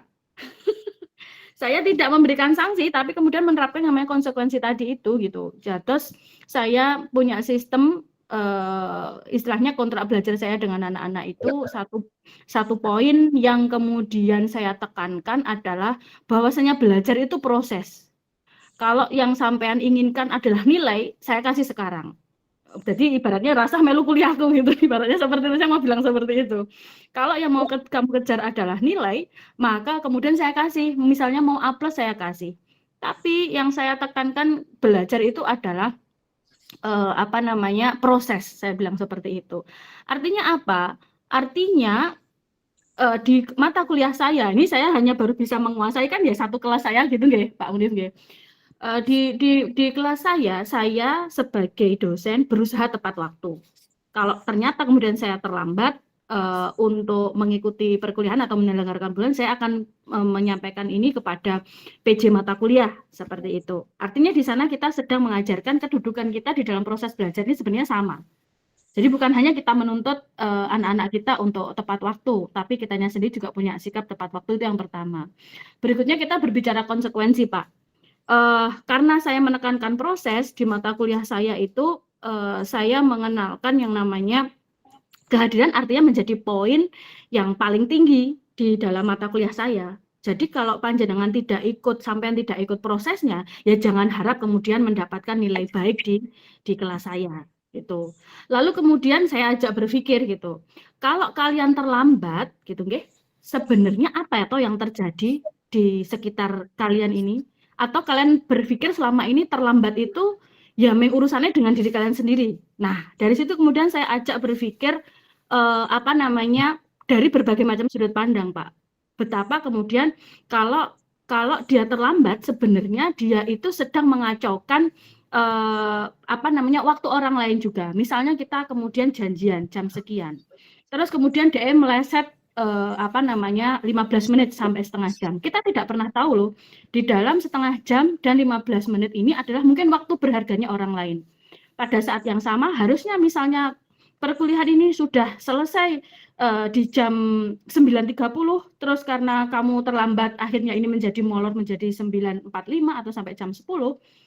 Nah, pada saat yang sama seseorang yang harusnya jaga ibunya di rumah sakit misalnya, kalau kemudian lagi harus menjaga orang tuanya, atau kemudian harus membantu orang lain dan ada situasi darurat. Nah, bayangkan akhirnya orang yang berada di situasi darurat ini tidak tertolong hanya gara-gara kemudian harus bertahan lebih lama gara-gara keterlambatan satu orang. kadang saya ajak berpikir demikian. Nah, itu konsekuensi yang pertama, bahwasanya waktu, kalau kita tidak tepat waktu itu sebenarnya bukan urusan kita sendiri, tapi akan berefek kepada orang lain. Lalu kemudian juga saya ajak berpikir terkait dengan konsekuensi bahwasanya sekian menit yang kamu tinggalkan, otomatis ada hal yang kemudian kamu tidak dapatkan, misalnya terkait ketinggalan materi, ketinggalan kemudian tugas, dan juga ketinggalan presensi misalnya seperti itu. Nah, semua resiko-resiko atau konsekuensi-konsekuensi itu harus ditanggung sendiri, saya selalu tekankan begitu. Karena apa? Mesti kok kemudian ngerepoti koncone, sing nyileh catetanin lah, sing mau kemudian apa namanya, tugasnya opo, materin opo, dan seterusnya. Nggak boleh merepotkan orang lain, karena apa? Waktu itu adalah tanggung jawab sendiri. Nah, itu berkali-kali saya tekankan seperti itu. Nah, itu baru berjalan di tempat saya, Pak. Nah, artinya ya yang bisa saya lakukan adalah, kalau di tempat saya pada akhirnya ya bertahap, di semester 1 biasanya masih kacau, lalu kemudian nanti di semester 2, di semester 3 itu baru kelihatan hasilnya. Dan sama, awal-awal saya kaget gitu, ya Allah, ujian, waktu main sak jam, datang kok 15 menit terakhir pada saat waktu ujian mau selesai. Itu juga terjadi di mahasiswa saya. Itu awal-awal saya mengelus dada. Akhirnya kemudian saya mencari cara seperti itu yang saya praktekkan begitu, Pak Munif. Mungkin Pak Munif bisa memberikan tanggapan atau juga pengalaman gitu bagaimana menghadapi anak-anak seperti ini, monggo. Oke. Semakin lama semakin seru, Bu, dan Bapak Ibu guru yang lain gitu. Nah, ini juga ada melanjutkan pertanyaan di kolom chat, Bu. Bagaimana atau pendekatan apa yang digunakan untuk anak-anak yang introvert supaya bisa buka diri dan bisa dieksplor ketika mungkin mereka memiliki masalah gitu. Boleh Ini untuk usia Pak Munif mungkin memberikan tanggapan terlebih dahulu, baru kita geser untuk yang pertanyaan terkait dengan introvert, nggih, Bu Aning. Nggih. Terima kasih atas kesempatannya. Nggih. Jadi begini, Bu, hari-hari ini kan kebetulan saya bertanggung jawab untuk menyelenggarakan ujian sekolah. Jumlah muridnya tidak sedikit, Bu, sekitar 500, hampir 600. Anak yang terlambat itu terus, bahkan hari ini tadi ada yang sampai jam 8.15, ada yang luar biasa malah jam berapa itu?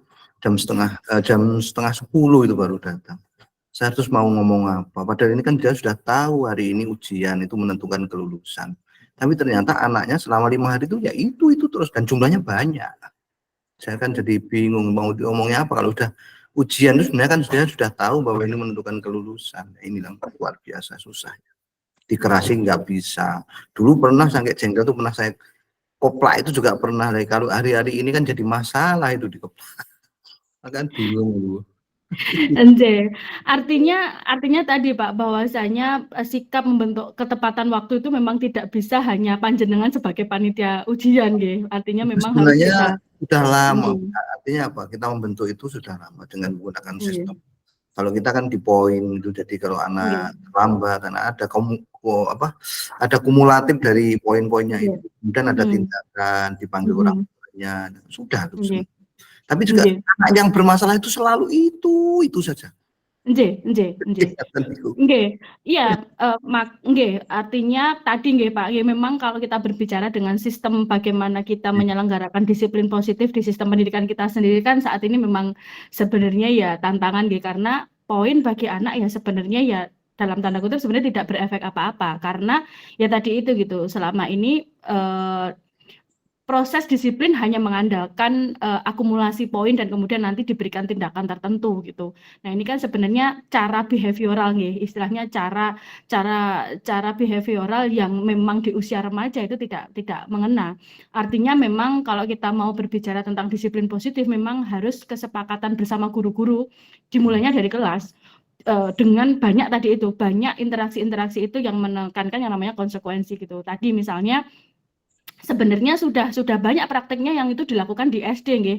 Misalnya kalau terlambat lalu kemudian nanti pulangnya agak carry gitu. Ini contoh kasus mawon.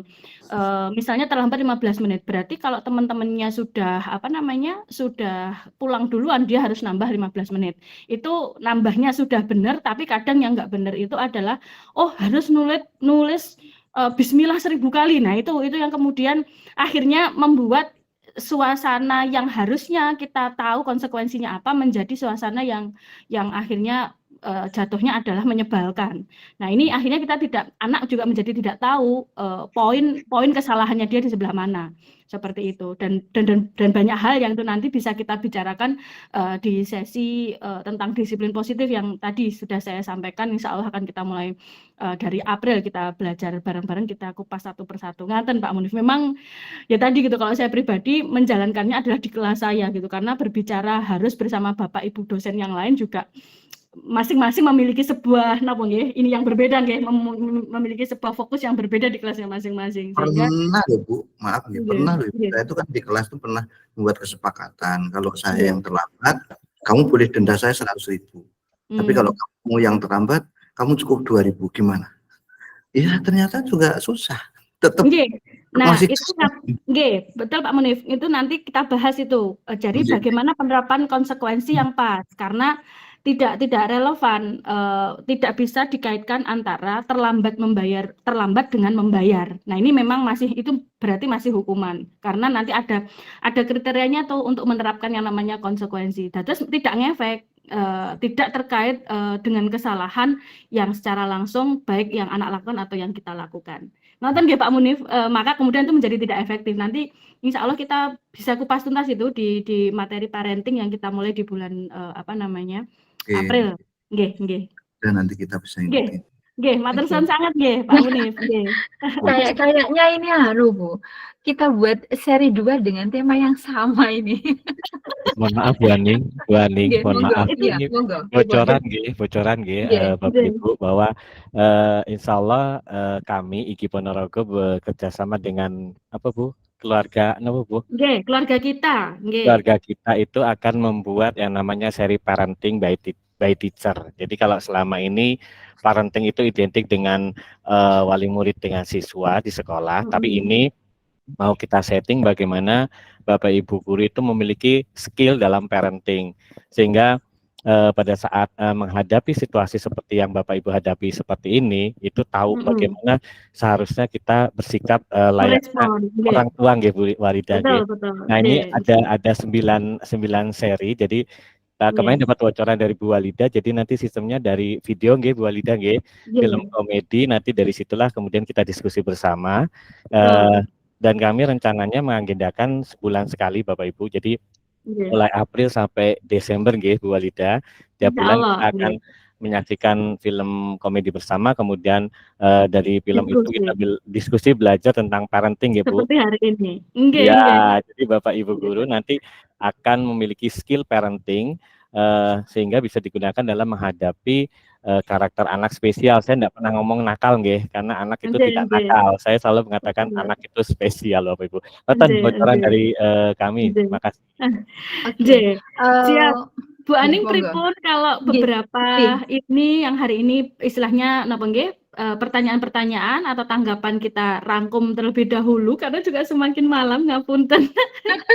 Saya enggak enak ini Bu dengan teman-temanku. Kita sepakat sampai jam berapa, jadi kita masih bisa merespon beberapa, terus kemudian nanti kita tampung, kita catat, kita mulai nanti lagi untuk kita bahas di bulan April nganten pripun kalau seperti itu.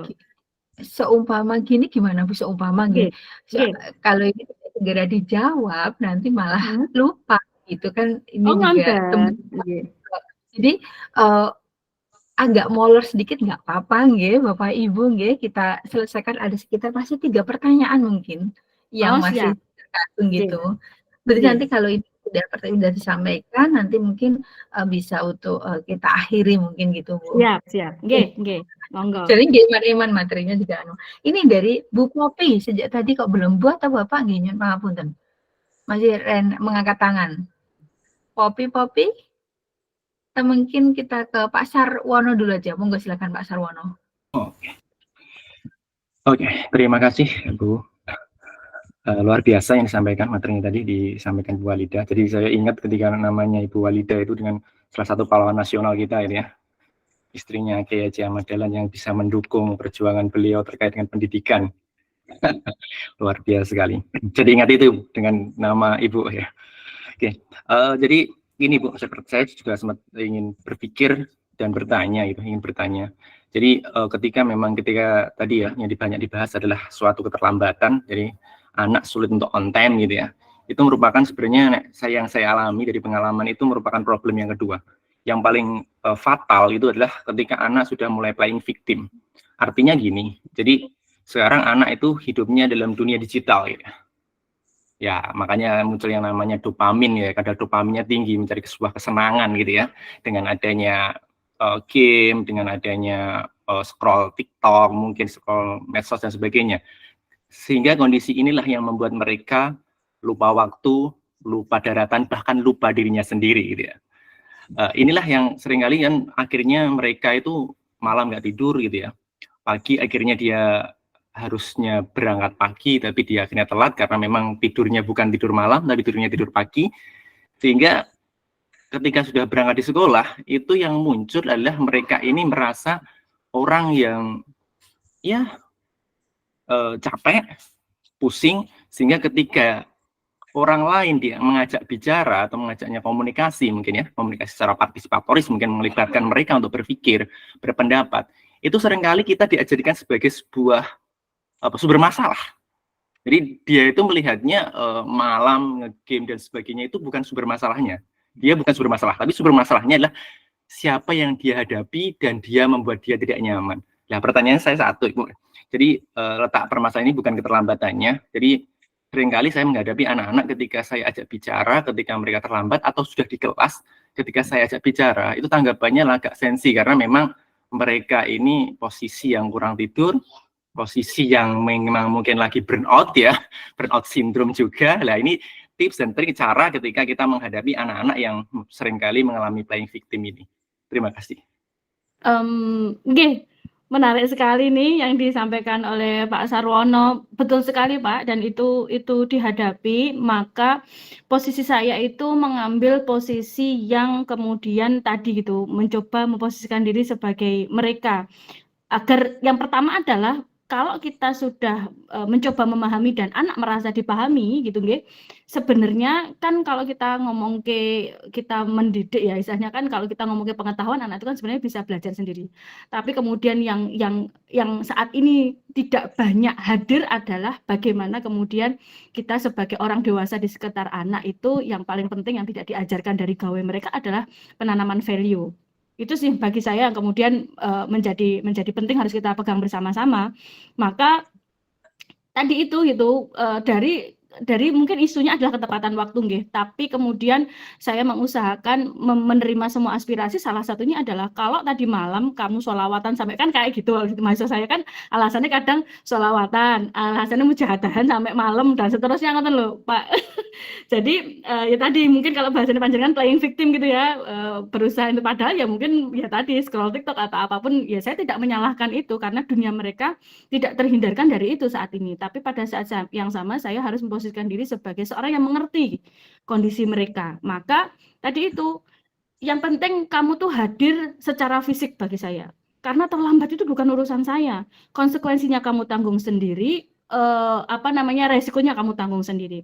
Tapi pastikan kalau bisa kamu hadir secara fisik di sana. Arep kowe meng turu wae. Di jam-jam pertama tuh itu rawan tuh biasanya. Ada anak-anak yang memang selalu gagal untuk bisa kan ngenten, sebenarnya anak kita tuh sangat mengerti kok Pak.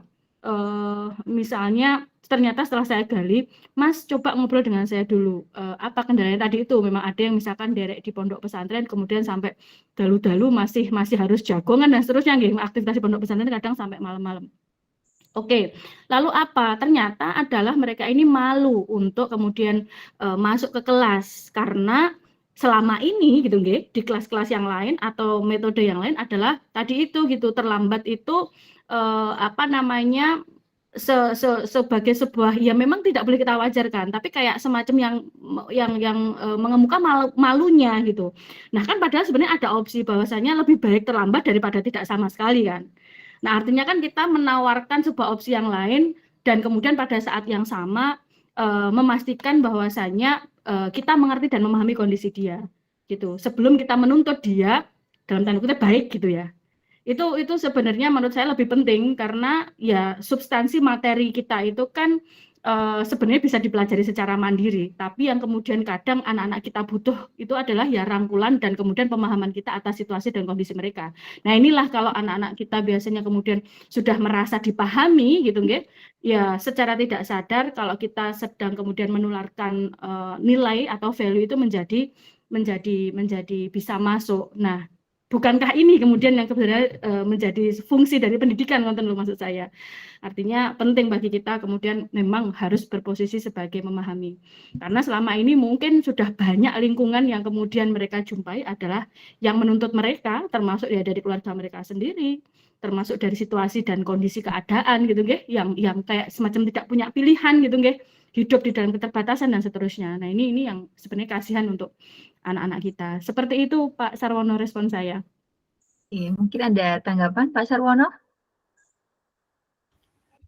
Iya, sudah ada sedikit gambaran ya. Memang sedikit berbeda secara kasus tadi ya. Mungkin dari mahasiswanya Bu Alida kan kebanyakan di pondok ya. Memang di kami memang pertama kehadiran orang tua memang. Jadi dari pilar pendidikan ini jadi orang tua itu memang kurang dari sini bisa dilihat, sehingga nggak di situ saja, sehingga fenomena ini luar biasa ketika kita ini sebentar lagi bulan Ramadan. Saya pernah menghadapi anak itu bulan Ramadan itu memang ketika mereka itu suatu hal yang sudah bangga, dan mereka itu sudah cerita dia terlambat karena saya tidurnya jam 4 Pak tadi. Itu suatu hal yang biasa. Bahkan yang paling fatal saya anggap sebagai paling fatal adalah ketika bulan Ramadan. Anak-anak itu sudah dengan PD dan bahkan dia merasa bangga dengan puasa. Iya. Dan bahkan ketika saya tanya kenapa tidak puasa, nah orang tua saya sendiri loh dapat 10 hari nggak puasa sama sekali, saya mendingan masih 3 hari. Jadi merasa dia itu benar gitu ya. Itulah yang jadi problem kita saat ini, agak beratnya itu. Betul. Nah, maka itulah ya yang menjadi tantangan kita sekaligus nggih, memahami bahwasanya itu tadi gitu. Merasa benarnya itu anak-anak kita sedang pada masa egosentrisme yang kedua ini, setelah kemudian di masa anak usia dini itu tadi gitu Pak Sarwono dan Bapak Ibu semuanya gitu. Betapa kalau ini gitu nggih tidak kita kelola dengan baik, ya tadi sudah berada di depan kita nggih masalah-masalah itu gitu. Kita sebagai pendidik itu ya mengusahakan yang terbaik, tapi pada akhirnya ya kemudian kita tidak bisa berjuang sendirian, dan sayangnya memang banyak dari anak-anak kita atau peserta didik kita itu yang memang tumbuh pada situasi dan kondisi yang tidak kondusif. Ngaten nggih Pak Sarwono nggih.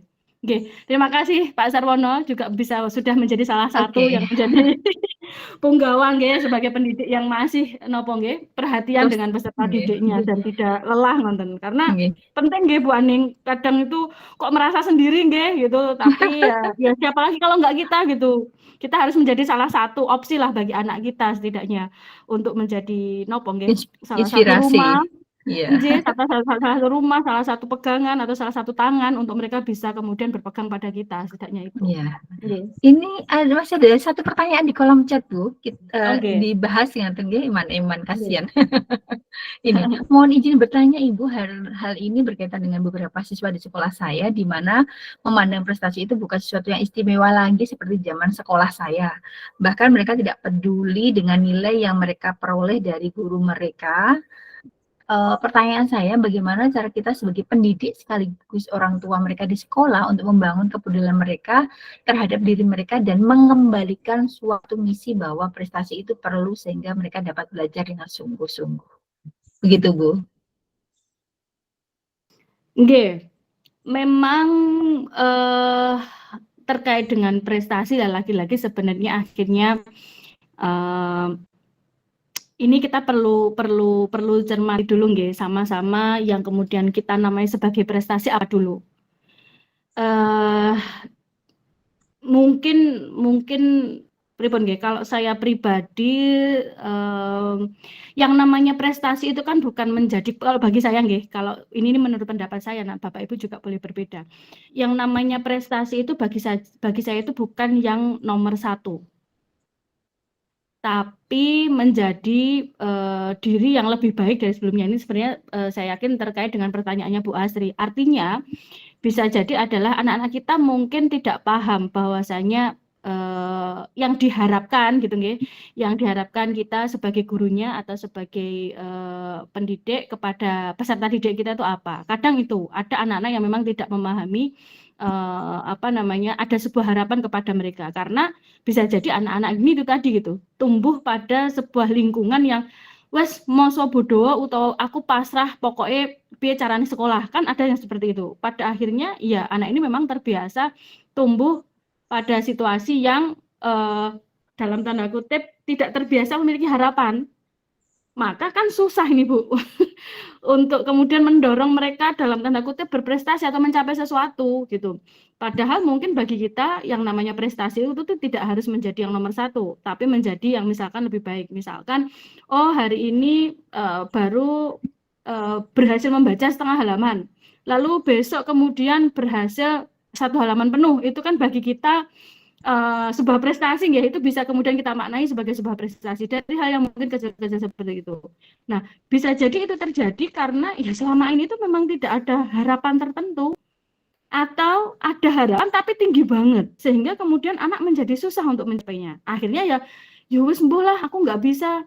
Yus pokoknya akhirnya ya wis apa katanya ayah, ibu, baik, atau kemudian ya apa katanya bu guru. Sehingga kemudian kita memang akhirnya susah sekali mendorong mereka untuk mencapai sesuatu. Intinya misalkan kon sinau wae dadi wegah gitu. Karena apa? Tidak, pertama opsi kemungkinannya adalah tidak terbiasa untuk istilahnya dibiasakan untuk memiliki harapan, atau satunya lagi adalah diberikan tuntutan tapi terlalu tinggi. Nah, ini akhirnya juga akan berpengaruh kepada hasrat berprestasi atau keinginan untuk mencapai prestasi anak tersebut. Seperti itu Bu Astri. Sehingga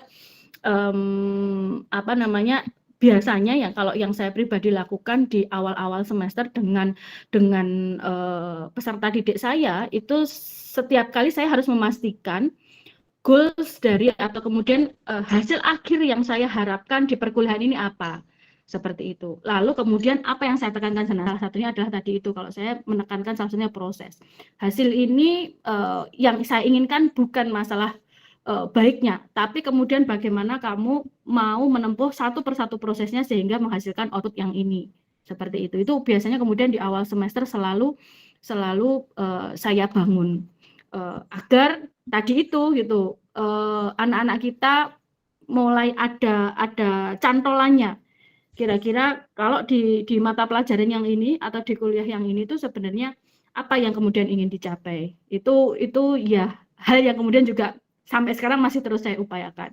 Sehingga setiap semester gitu pada akhirnya, kalau saya kan kebetulan beberapa kali harus masuk di semester, mengikuti mereka dari semester ke semester, nonton ya, karena pernah di semester 2, kemudian nanti di semester 4, semester selanjutnya itu saya masih mendampingi, sehingga saya kemudian juga bisa memantau progres.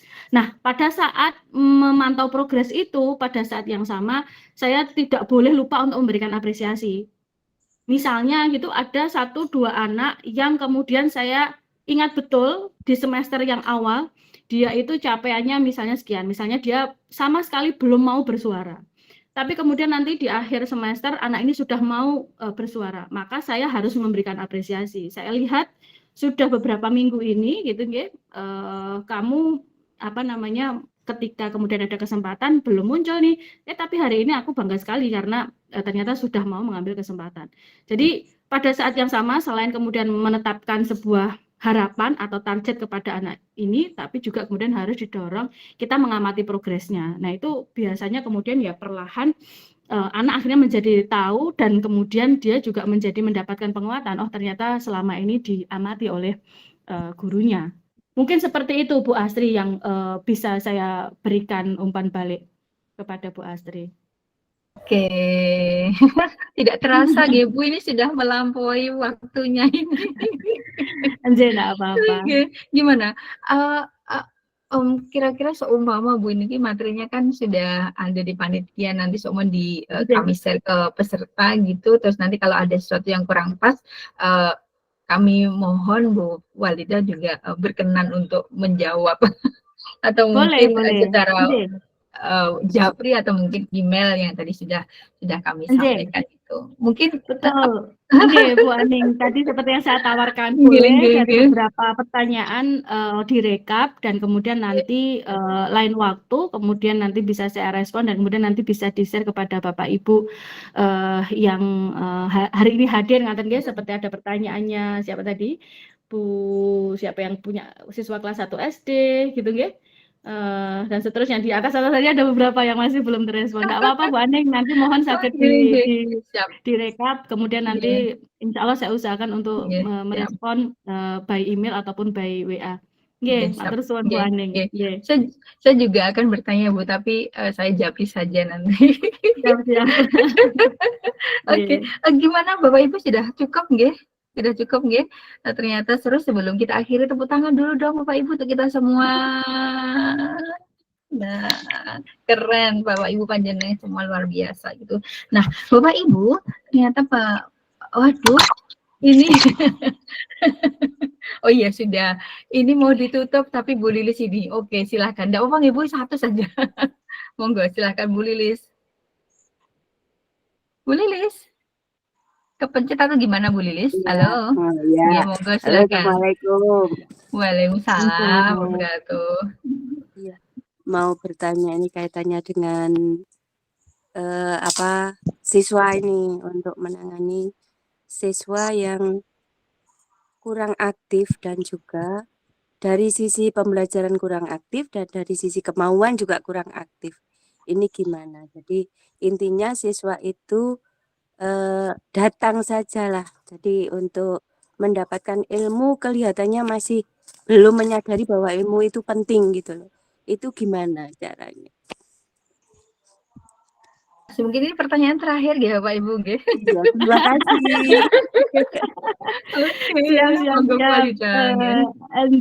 Baik, terima kasih Bu Lilis. Waalaikumsalam. Yang ingin juga saya ajak Bapak Ibu semua pada saat yang sama, ya saya yakin ini juga sudah dilakukan. Kita perlu mengingat kembali, kita perlu menarik ulur, menaik turunkan ekspektasi kita.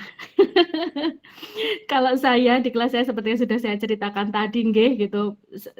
Setelah saya dalami ternyata ya banyak anak-anak saya ini tadi yang saya sampaikan ke Pak Sarwono itu hanya salah satu, banyak juga mahasiswa YIN saat ini itu juga dari SMK, tadi itu dari berbagai macam latar belakang keluarga dengan berbagai macam persoalannya.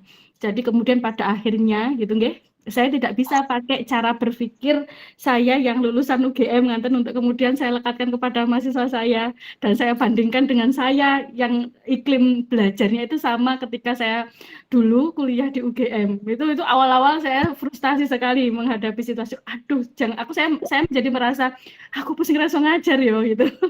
Kemudian akhirnya saya turunkan sampai kemudian akhirnya tadi gitu. Ada beberapa anak yang kemudian memang sudah saya tandai dan saya bersyukur anak ini masih mau datang di kelas saya. Nanti ada beberapa anak yang akhirnya kemudian saya pilih gitu, yang harapan saya itu mencapai target tertentu tadi pembahasan sebelum yang pertanyaannya Bu Lilis gitu. Sehingga saya sendiri akhirnya punya berbagai macam variasi atau harapan atau target saya gitu ya sebagai pendamping anak, sebagai pendamping mahasiswa ini itu tidak sama. Jadi saya tidak sama ratakan agar saya sendiri ketika hadir di dalam kelas itu juga menjadi riang gembira. Tidak hanya berfokus kepada ya Allah hangaman bocah ini gitu. Tapi saya menjadi memahami oh yang ini gitu nggih.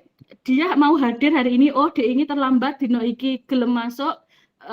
Oh dia ini terlambatnya 30 menit sampai 1 jam, sekarang sudah hanya 15 menit. Itu kemudian akhirnya masuk di dalam benak saya Bu Lilis, sehingga akhirnya gitu saya bisa memberikan sebuah dukungan untuk kemudian anak ini agar meningkat dari hari ke hari. Nah nanti juga terkait bagaimana memberikan dukungan yang tepat itu juga akan kita pelajari pada sesi dimulai dari bulan April ini seperti itu. Jadi nanti kita akan disiplin positif akan membahas banyak hal mulai dari bagaimana memberikan dukungan yang tepat, kemudian menerapkan konsekuensi yang bijak, terus kemudian nanti banyak sekali karena setidaknya ini terangkum menjadi 3 kurikulum, yaitu membangun hubungan reflektif, terus kemudian juga disiplin positif, dan kemudian juga mendampingi anak belajar efektif. Seperti itu Bu Lilis mungkin yang bisa saya respon untuk malam ini.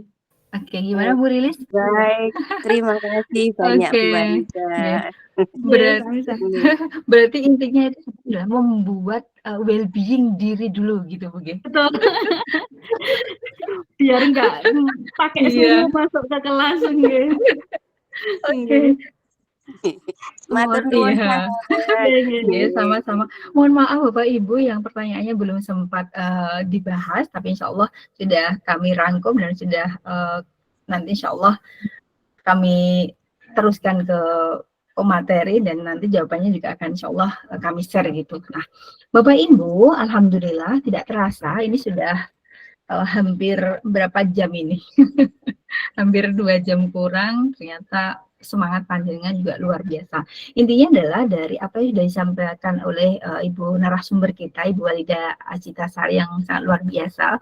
Saja kadang-kadang pengen curhat juga gitu. Ya, intinya adalah bahwa janganlah belajar. Janganlah belajar, kita tidak bisa berjuang sendiri, maka teruslah membangun komunikasi dengan orang lain. Mungkin itu nggih, Bu nggih. Oke. Sambil terakhir sekali untuk menyemangati kita semua nggih, Bu Aning, ada satu yang saya pegang gitu, ternyata kemudian setelah saya banyak belajar, ada satu yang kemudian mengatakan saya bahwasanya tidak ada kata lulus di dalam mengajar. Nah, ini ternyata gitu. Sama seperti tanggung jawab kita sebagai orang tua nggih. Semoga ya memang selama kemudian masih ada rasa welas asih kita kepada peserta didik kita, kepada anak-anak kita, selama itu pula kemudian tanggung jawab kita harus kita jalankan secara bersama-sama karena tidak ada kata lulus dalam mengajar. Nonton nggih? Terima kasih Mbak Aning. Yes, terima kasih Ibu narasumber kita, terima kasih Bapak Ibu guru, semoga kita terus semangat terus dalam belajar, dalam mengembangkan fasilitas yang terbaik untuk anak-anak diri kita, baik di keluarga maupun dalam lingkungan sekolah maupun dalam lingkungan bermasyarakat. Terima kasih, sampai ketemu lagi di tema yang kedua, di seri yang kedua. Terima kasih. Terakhir adalah salam sharing and growing together. Akhirnya, wassalamualaikum warahmatullahi wabarakatuh. Waalaikumsalam warahmatullahi. Terima kasih Bapak Ibu semuanya. Ngapunten. Terima kasih Bapak Ibu. Saya pamit nggih, Bu Aning, Pak Novan. Terima kasih Bu Walida, sampai ketemu lagi di seri parenting nggih, Bu Walida. Terima kasih Bapak Ibu. Sudah ada ATC, Pak. Nggih. Sampun Bu. Alhamdulillah. Nggih. Assalamualaikum. Nggih, waalaikumsalam warahmatullahi wabarakatuh.